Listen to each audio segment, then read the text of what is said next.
Hi, my name is Andrea Lamb. I'm a graduate nursing student at UNLV, and I'm here to present my continuous quality improvement plan, the effect of increasing fluid intake on fatigue and mental clarity.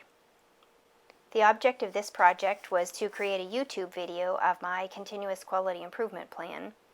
The requirements are to discuss the key points of my plan and the highlights of the Plan, Do, Study, Act improvement project. The goal of this project was to drink a minimum of 65 ounces of fluid each day. This was a SMART goal, SMART meaning specific, measurable, achievable, realistic, and timely. This is a process map that I created.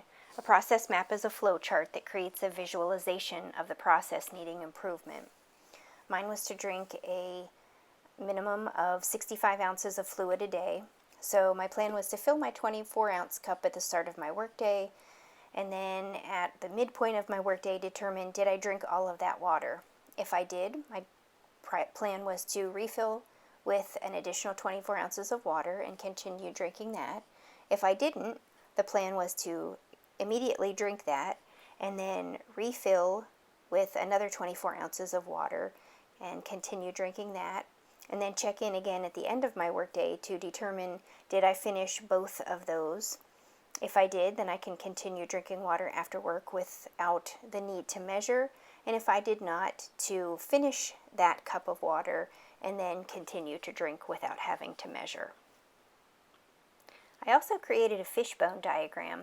This is a type of cause and effect diagram that would show reasons why something is or is not happening.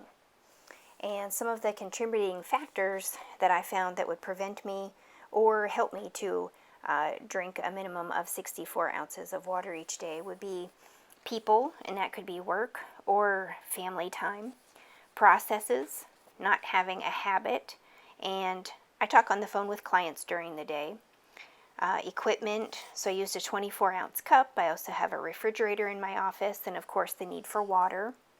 And then materials. I often found that I was using the same cup from the morning to drink during the day, so it didn't hold enough for me to adequately get what I needed. My environment, my water filter is downstairs in my kitchen, and my work office is upstairs, and I do work from home full time. And my mood, sometimes I don't take the time to drink, and I didn't want to take the additional time needed for frequent restroom breaks. So the highlights of this project were to choose a specific aim, and the specific aim of my project was to drink a minimum of 65 ounces of fluid each day. And how I would measure that would be by keeping track of the amount of fluid I was drinking each day. And my desired result was to feel energized, avoid feeling thirsty, and see improved hydration in my skin. The change ideas that I had were to drink warm water or tea before breakfast, and that would give me the opportunity to have some fluid before I ate so that I didn't feel too full to eat something or to drink something. To use a 24-ounce cup to drink so that I had something that was measurable, and my goal was to fill that twice during my workday. To drink 10 ounces of water prior to eating my evening meal, and to use herbal tea or even just water in the evening after dinner or for a snack in the evening while I was watching TV or studying. For the plan portion of the Plan, Do, Study, Act, I wanted to see that I fail to drink adequate amount of liquid, and when I do, I feel sluggish, have decreased energy, and I mistake thirst for hunger and feel mental fog. So I did some research and found that the Centers for Disease Control and Prevention, or the CDC, state that drinking a sufficient amount of water is good for overall health and can help manage body weight.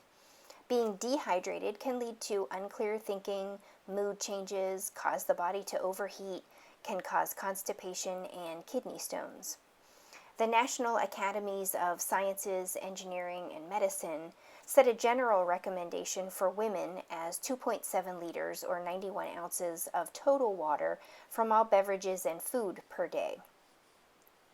The CDC states that water can help control body temperature, lubricate and cushion joints, protect the spinal cord and sensitive tissues, and help the body to get rid of waste. So increased water intake is needed in hot climates, and I live in Arizona. Also by those who are more physically active, when a fever is present, and if a person is experiencing diarrhea or are vomiting. So the CDC offers these tips to help maintain or increase water intake. They suggest that you carry a water bottle so that you have water available to you. You can freeze water bottles so that if you like your water ice cold, that's available to you. Choosing water instead of sugar-sweetened beverages. Choosing water when you're eating out. And if water gets boring, you can add a slice of lime or lemon water as well. For the do portion, I used a paper chart to track my fluid intake each day for 22 days. I used a 24-ounce cup to measure my water during my workday, and the intent was to drink 2 of those by the end of my workday. So that gave me a way of tracking my fluid during the day. Here's a chart that showed the information that I gathered so that I was able to study that material. Here's that same information in a different chart. It shows the amount that I drank each day, the day of the week, and the actual date. So the mean deviation from my goal was 6.45 ounces, and my average was 69.9 ounces. So I did on average meet my goal each day, but as you can see from the previous chart, the information varied, and sometimes I did and sometimes I didn't. Some self-reflection on this project were that I failed to keep track of the mental clarity and feeling sluggish.